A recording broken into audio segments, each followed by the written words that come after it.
Nors Kauno Žalgiris vis dar sunkiai pamiršta vieną apmaudžiausių savo šio sezono pralaimėjimų, patirtų vos prieš 2 dienas. Gelbėti savo vietos atkrintamosiose kauniečiai jau išvyko į Belgradą. Laukia mačas prieš komandą, kurią prieš keletą mėnesių žalgiriečiai tiesiog pažemino namuose. Bet dabar Partizan klubas jau visai kitoks.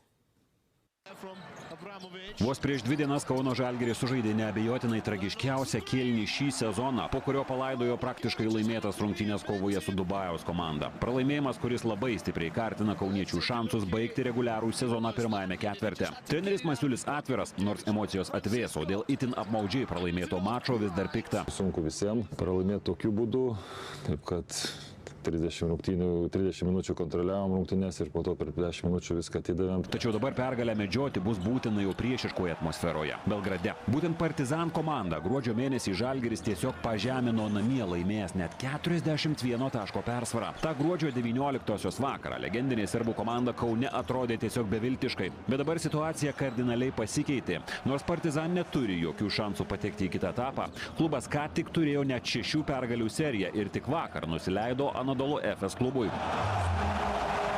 Grįžo daug traumuotų žaidėjų, kaip ir minėjau, Kalikas Džonsas, pagrindinis žaidėjas, grįžo ir kovo mėnesio MVP tapo, tai ne veltui. Būtent Karliko Džonso sugrįžimas išsigydžius traumą Partizan klubo nuvertinti neleidžia. Juolab, kad Partizan mėgsta ir agresyvę gynybą, ypač itin karštoje savo namų atmosferoje. Akcentuojam, kad turim tos sprendimai puolime būti geresni, paruošti metimai, tai irgi tas pats prisideda prie greitų atakų, kad branginti kamuolį visą laiką norim ne vienos klaidos nepadaryti, bet nėra tas lengva.